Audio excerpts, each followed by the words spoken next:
welcome to the Metal Mat podcast. And today we will be entering the Grand Land, the greatest decade ever made until the 90s, the 80s. And boy, have we got a show for you tonight.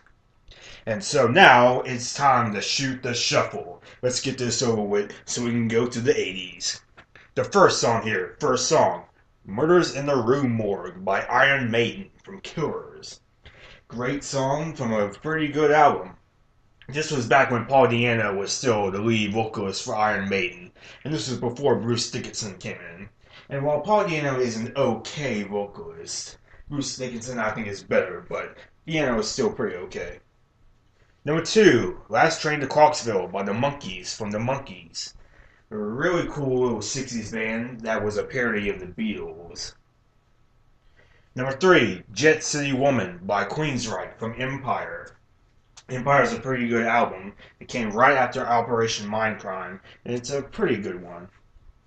Number 4, Other Side by Red Hot Chili Peppers from Californication.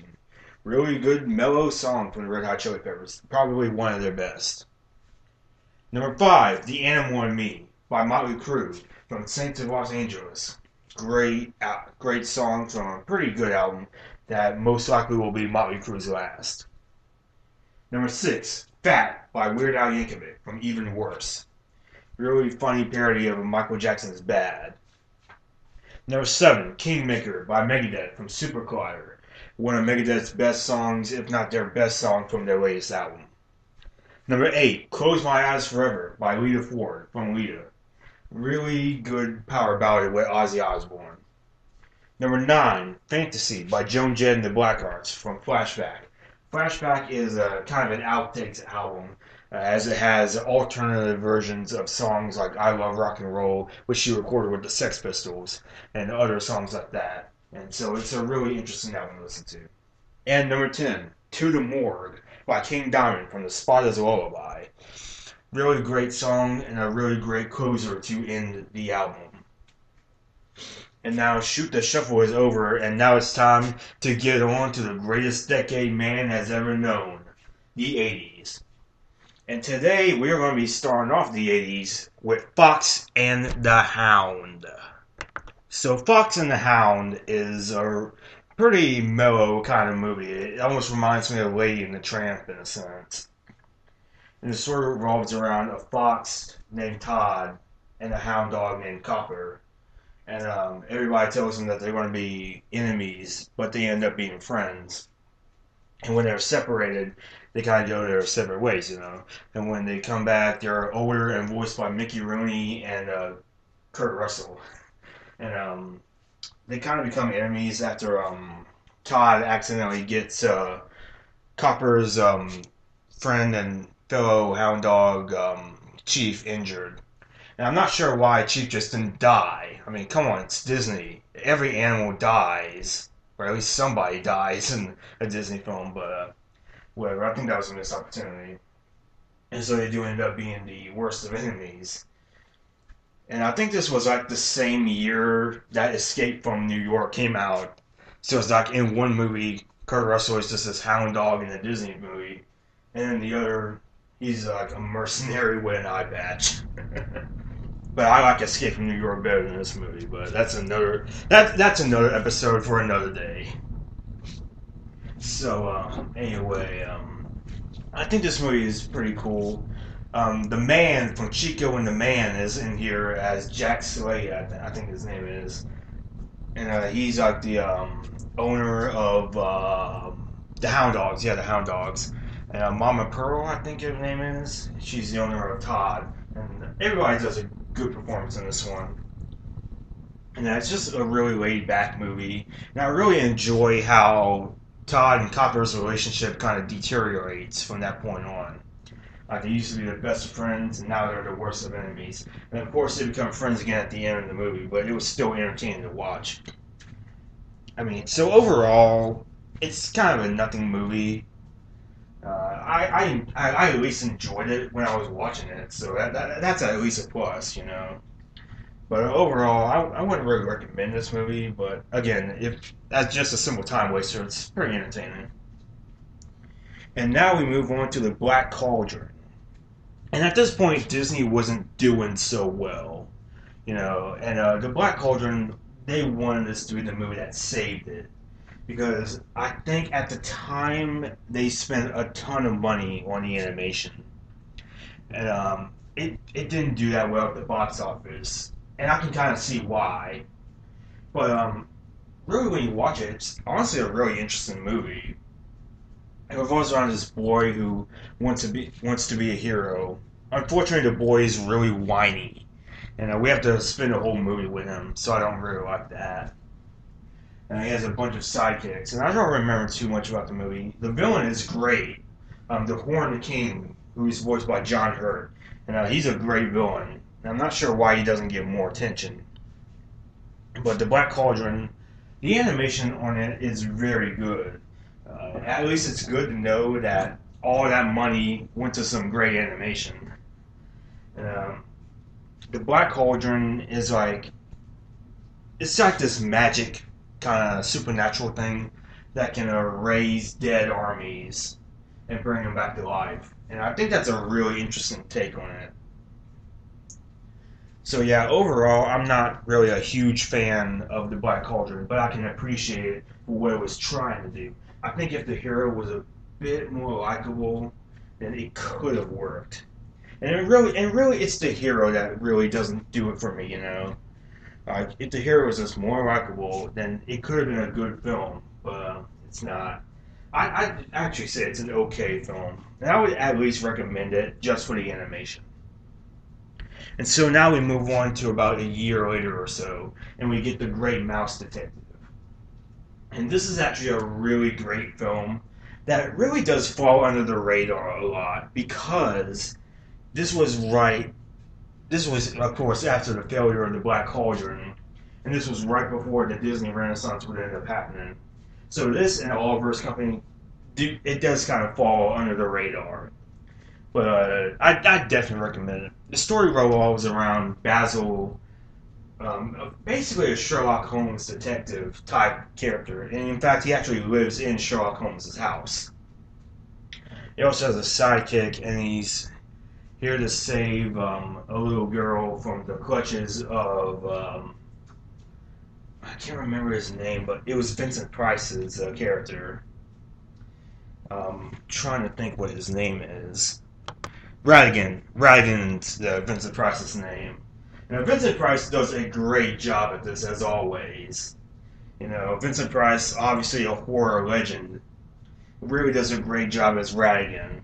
And I'm really curious to see if he. I kind of wish that he was a villain in a live-action Sherlock Holmes film. I think he would have been great as a live-action villain in a Sherlock Holmes story.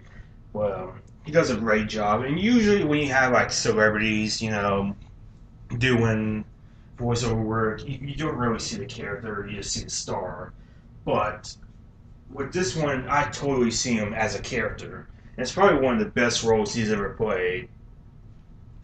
And so yeah, and the animation again is pretty good. I think this was the first Disney film to use CGI in it, not like in an overbearing way, just kind of to enhance it, enhance the 2D animation.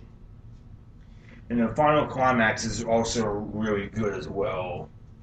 And Radigan, who for the most part is just a kind of a calm, cool, collected kind of guy, finally loses it and goes nuts and chases after Basil. And it's really good, really well done.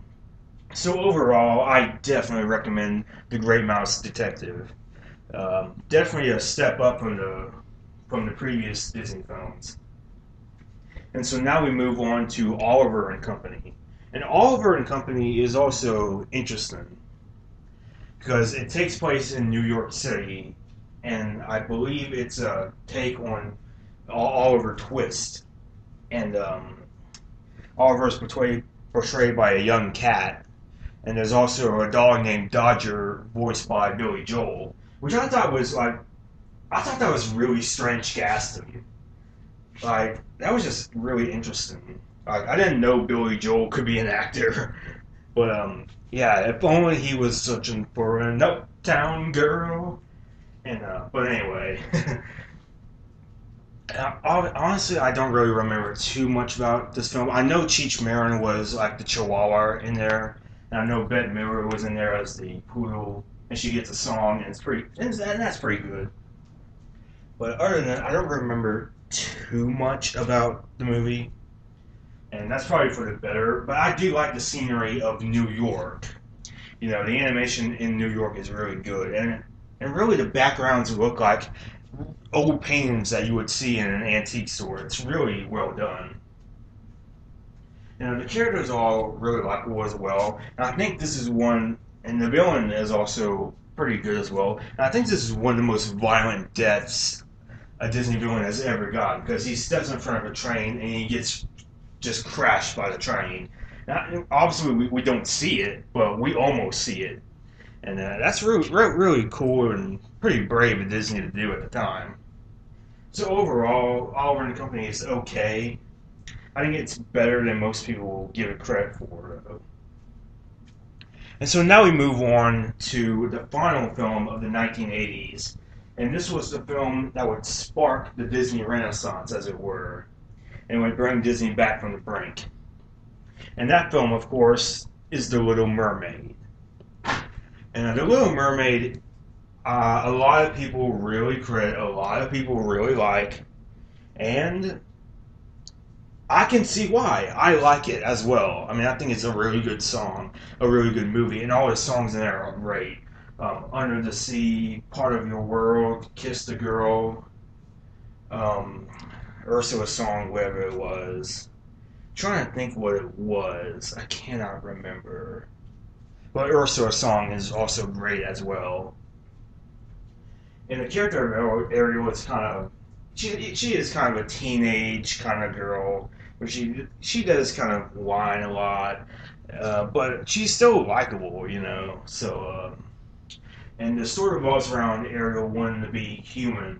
She wants to walk on the land, and her father won't allow it, and so she goes to Ursula, the sea witch, and in exchange for her voice, she'll give her legs and the spell won't wear off until she gets kissed, but not just any kiss, the kiss of true love.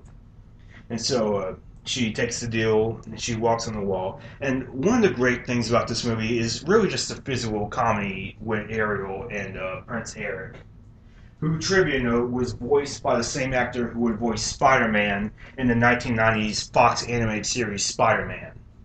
Just a little bit of trivia note for you, because I know there are a few Spider-Man fans out there. And so a lot of the physical comedy between Ariel and Prince Eric are really good as well. Like when she's brushing her hair with a salad fork or something like that at the dinner table, and all the reactions are just fantastic, you know.